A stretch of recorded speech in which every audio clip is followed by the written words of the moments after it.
Ladies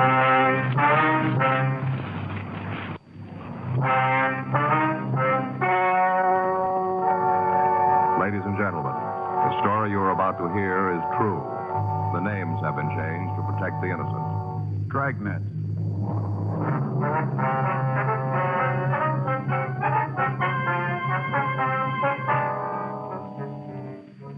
You're a detective sergeant. You're assigned to robbery detail. For the past 10 days, a gunman has been terrorizing the downtown area of your city. You know he's armed and dangerous. Your job? Stop him.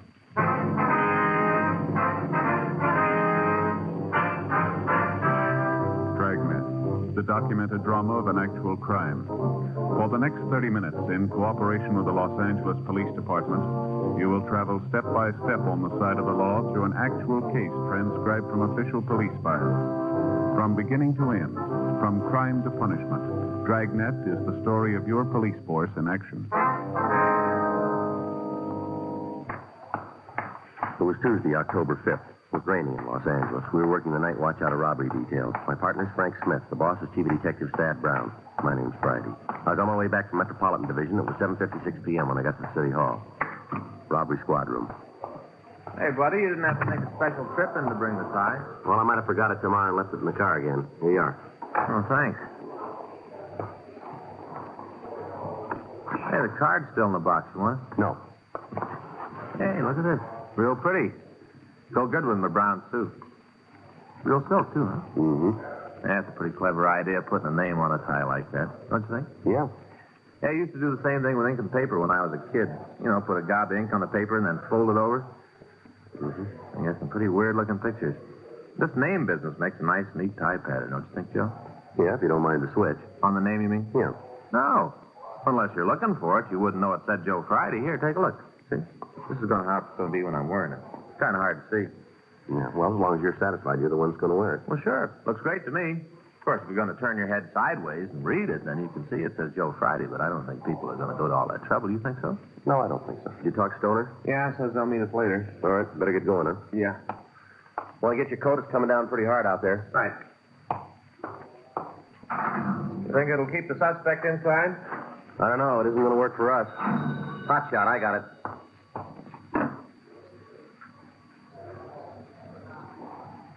Let's go. 211 at Flower and 14th.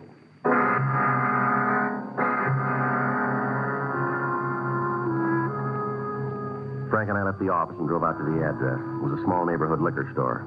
In spite of the heavy rain, a large crowd had already gathered in front of the place. We parked our car and tried to get into the store. Let us through here, folks, please. Now, stop pushing. There's no reason to give you a special pass. Police officer, let us through. Oh, I'm sorry. I didn't know. It's all right. Let us through here. I've been around, seen a lot of tough guys, but there was something wrong with this fellow. It's back there, Joe. Now. You call the ambulance yet?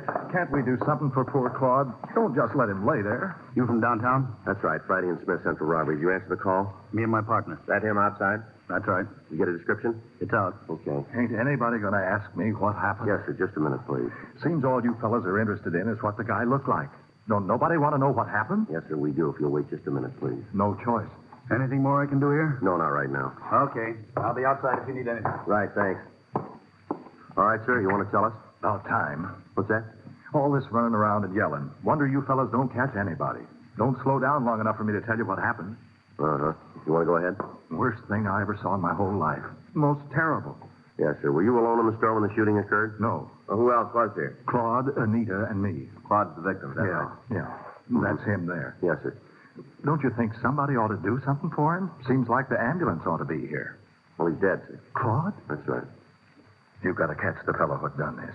Most brutal thing I ever saw. No reason for any of it. That guy was off his rocker. You mentioned somebody named Anita. Is she still here? Yeah, in the back room. She wasn't feeling too good. Almost scared her half to death. Went back there to take an aspirin and lay down, scared. I wonder if we could talk to her. You have to? Yes, sir. Okay. I'll go get her. You just wait here.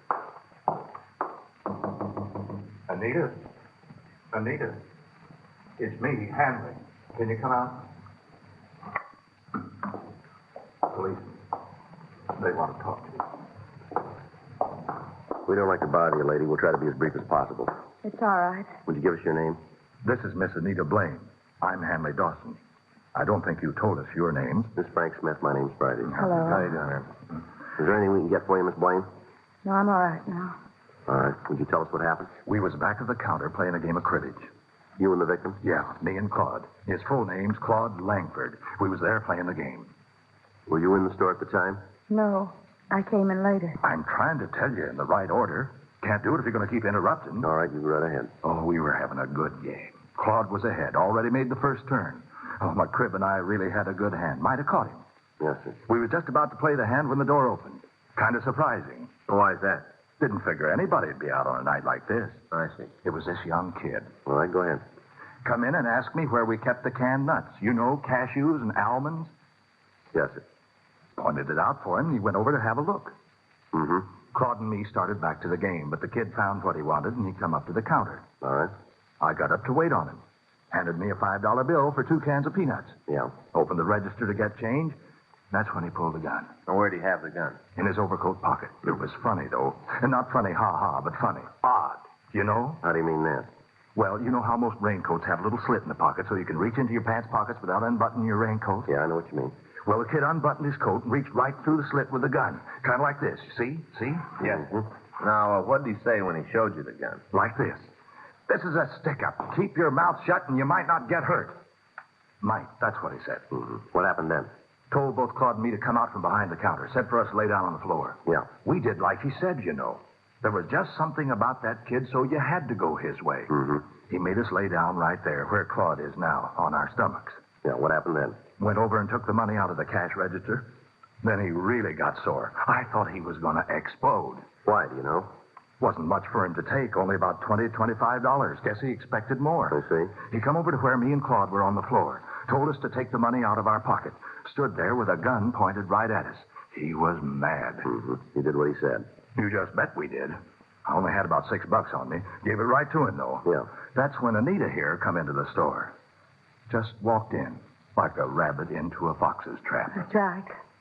I didn't have any idea what was going on. Couldn't you see through the door? I guess I should have, but it was raining so hard I didn't take the time. Glass was kind of steamed up, too. Made it tough to look in. I see. Well, what happened when the hold-up man saw you? He told me to keep my mouth shut, not to make a sound, and get down on the floor. Just like us. Mm-hmm. He grabbed my purse and took the wallet out, went through it and took the money. How much was it? Just a couple of dollars. I came over to get a bottle of wine, and I only took what I needed. All right. You want to go on? He started on Claude. Told him to empty his pockets. Yeah. Claude didn't take too kindly to the way this fellow was acting. If he'd just come in and taken the money, it might have been different. But Claude don't like to be shoved around. Yeah. He did like the kid told him, though. Emptied his pockets right out. I see, sir. Well, you'd just figure the man was real sore when he saw how much money he was going to get. Yeah. You see, Claude don't work. He's got some kind of pension. All alone in the world, he usually don't have much money. Main reason he comes over to play cards. He ain't got nothing else to do. And it's free. Mm-hmm. How much do you have on him tonight? 37 cents. Kid saw that. I thought sure he's going to kill us all. He sure acted like it. Then he figured maybe Claude was holding out on him. Told him to turn his pockets inside out. He did like he was told. Yeah. When he did, something fell out of his pocket. A coin hit the floor and rolled around, disappeared under the counter over The there. man with the gun saw it and got real mad. Said Claude tried to get away with something. Said for him to go pick up the coin. Claude told him if he wanted it that bad, he could get it himself. Yeah. Fella just looked at Claude for a minute, and then put the gun right against his head. Right here, see? Didn't say a word. Just pulled the trigger. He was crazy. No reason for it. Claude must have been dead when he hit the floor. Just brutal. What did you do then? Ran outside. Did you try and follow him? No, sir. Me and Anita were trying to see if there was anything we could do for Claude. Did the man get into a car, do you know? I didn't see. Might have, but I didn't see it. Did you hear a car? No. Uh-huh. Have you ever seen the man around here before? Not that I remember. A lot of people go by the door. Hard to pick one, make it stand out. You'd know him again if you saw him, though, would you? I think so. I would. Ma'am? Never forget the way he looked at me. Like some kind of animal. I see. Something about his eyes. He looked crazy, real wild. Well, how do you mean that? Well, he wasn't looking right at us. Like there was somebody standing behind me. He was looking at them. He couldn't focus, you know. I know what you mean.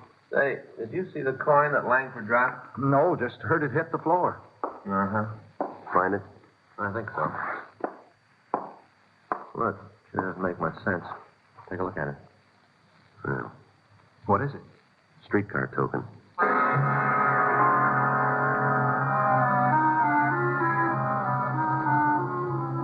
from the crime lab arrived and photographed the store. Diagrams were made showing the position of the body, and the premises were checked thoroughly.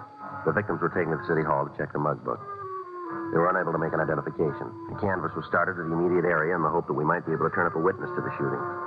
One of the uniformed officers talked to a newsboy who had seen a man run from the liquor store. Frank and I went down to talk to him. Yeah, I saw him. I heard this noise like a backfire, and then this fella come out of the store and started to run down the street. You get a good look at him? No, he went down that way, away from me. You see if he got into a car? No, he ran around the corner. I didn't think a lot about it till after the whole thing was over. Could you describe him for us? No, I just got a look at his back. Nothing about that'd stand out. Uh-huh. Might talk to that girl, though. What girl? Well, when the fella ran out of the store, he almost knocked her down, ran right by her. You know who she is? Not right out. Sure feel like I do. How do you mean? I see her every week. Where's that? Home every Saturday night. What's that? She's on television.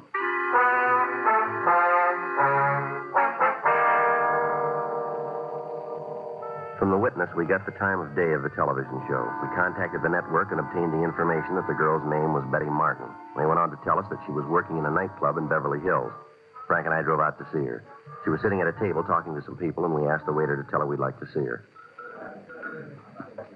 Hello, you want to see me? Yes, ma'am. Would you sit down, please?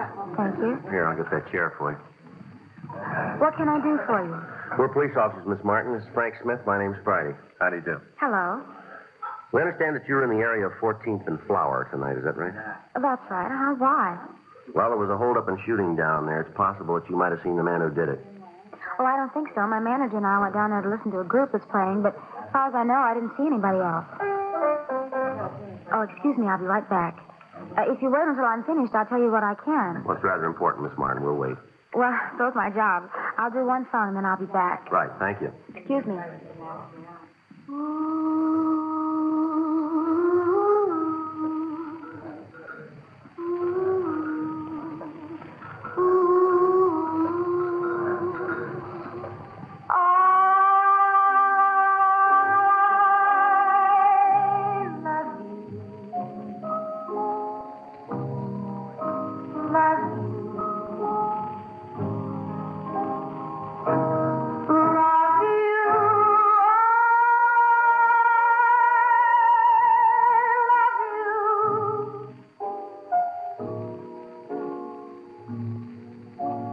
Any questions?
That's sure a pretty song. Oh, thank you very much. It's a new song written by a fellow named Arthur Hamilton. Yeah, it's very nice.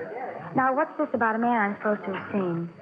Well, we told you there was a shooting at 14th and Flower. Uh-huh.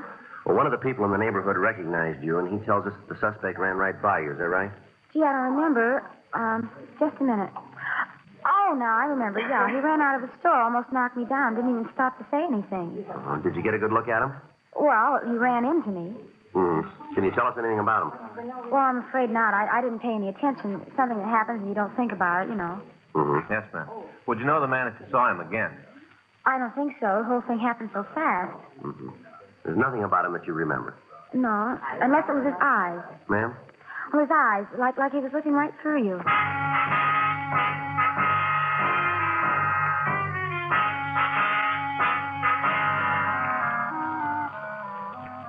11:46 p.m. Frank and I went back downtown. The search for the killer had spread throughout the city. Additional units from all divisions were called in to help. From the description given us by the victims and witnesses, it appeared more than likely that the suspect was a narcotics user. If this was true, it was more than possible that he'd cut down anybody who got in his way. Frank and I contacted the office and talked to Captain Donahoe. He'd taken over the search for the gunman.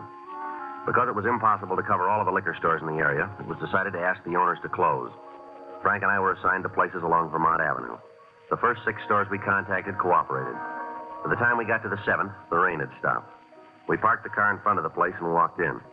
At first, there was no one in sight, but then in the storeroom, we found the owner. He was lying on the floor, his head buried in his arms. You go away. Leave me alone. You all right? I am now. I want to stay that way. Now, you get out of here. Look, we're police officers. What's the matter with you? Now, don't try that with me. I know who you are. You got all the money. There's no more to take. Come on, this is no joke, fella. Now, listen. I remember what you said. I ain't going to get up from here for another 2 minutes. I can see my watch. Still got 2 minutes. Well, get your head up from the floor. You can see this card. Huh? It's an identification card. Here, see it? Are you sure? Well, you're looking at it. Now, look, if this is a joke, I'm not going to like it. Come on. Don't worry about it. Now, get up. Come on. Well, it's about time you got here. It's a terrible thing when a man's robbed in his own store and nobody's going to take the time to protect him. You were held up tonight? Yes, sir, not more than 3 minutes ago. Guy left. He told me to stay where I was for 5 minutes. What did he look like? Huh? The man who held you up, can you describe him for us? Yeah, young kid, just out of his teens, roaming around the streets, threatening citizens. You cops ought to do something about it. What did he look like? Well, he was dark, black hair, black eyes, wildest looking eyes you ever saw. One look at him, and you know he meant what he said. Stay put, and I did. I'll call him. All right. What's he going to do? Put out a broadcast. For the holdup man? That's it. Well, I don't want to tell you your business, but it sure seems like a waste of time. What's that? Well, if he hears it, he ain't going to give himself up.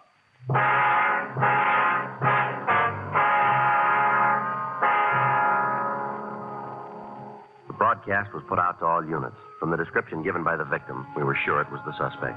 All of the cars on the perimeter of the search area were drawn in, and the entire vicinity was surrounded. It took a little over 20 minutes to get the cars into position. Frank talked with Captain Donahoe at the corner of Vermont Avenue and Beverly Boulevard. After the meeting, he came back to the car. Well, that does it. Yeah? Area's secure. Were they trying to nail him down? No. We figured to keep the area surrounded, wait till morning, and then move in. You think he's still here? We'll know in 3 hours.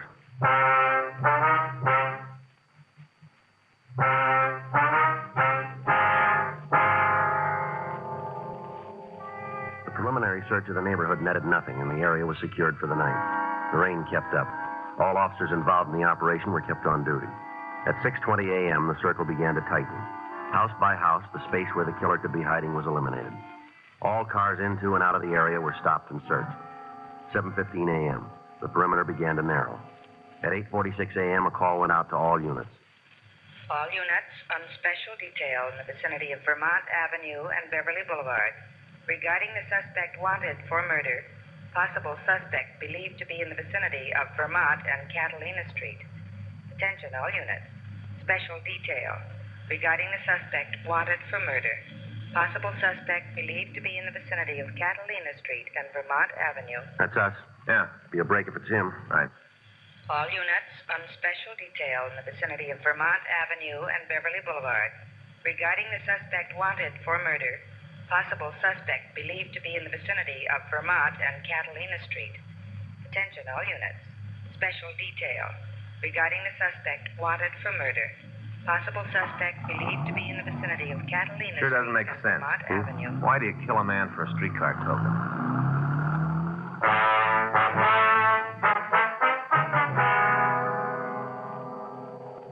According to the report received by the complaint board, a woman in the vicinity had seen someone run through her backyard. When she shouted at the person, he continued running and disappeared into the alley. All cars in the area converged, and a complete search was started. As time went on, the possible hiding places narrowed, and finally the suspect was left with less than a block in which to conceal himself. Frank and I joined the officers on foot. After 20 minutes, we found ourselves in the backyard of one of the houses on the street. Looks like a chicken house back there. Better check it, huh? Yeah. All right. You got it covered? Yeah. Joe. Yeah. All right, come on out. Keep your hands where we can see him. Don't shoot, now. Please don't shoot. I give up. Stand still. Right where you are. I'm doing like you say. Don't shoot. All right, get up against that wall. Come on. Put your hands up there. On the wall. 38 revolver. I'd have given it to you. I don't want any trouble. Always works out that way, doesn't it? What do you Well, mean? you guys are big as long as you're holding the gun. As soon as somebody else has got it, you fall apart, don't you? I don't want no lectures, cop. Just take me in. That's all you got to do. Take me in and make a booking. We'll do that. We'll end up on a limb anyway. You got nothing to hold me on. Is that so?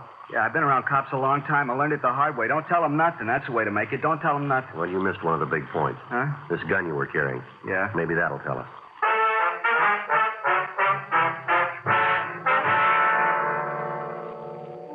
The suspect was taken to the city hall. He was mugged and fingerprinted.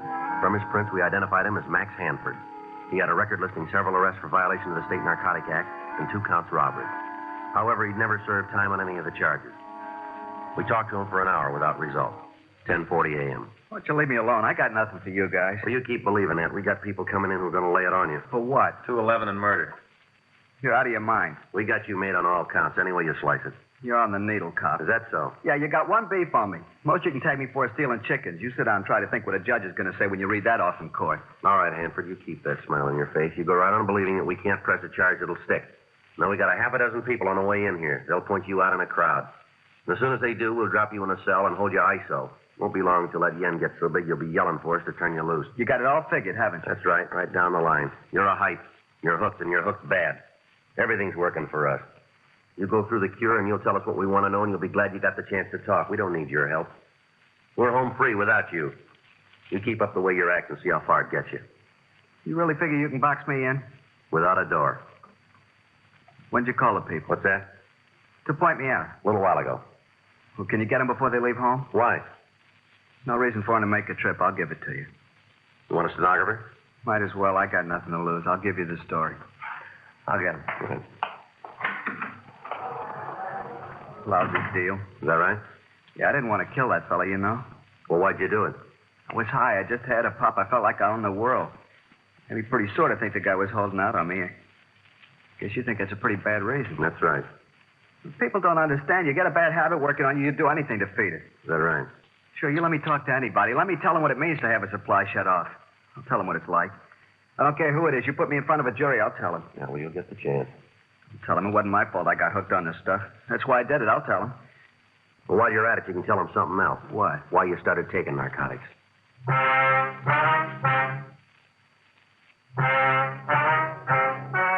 The story you have just heard is true. The names were changed to protect the innocent. On February 16th, trial was held in Department 97, Superior Court of the State of California, in and for the County of Los Angeles.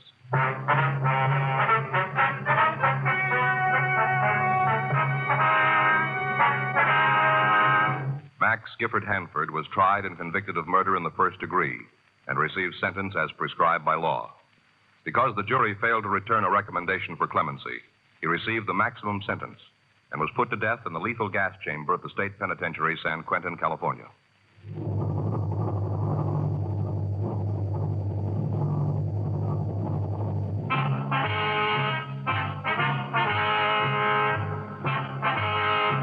You have just heard Dragnet, the authentic story of your police force in action, and starring Jack Webb, a presentation of the United States Armed Forces Radio Service.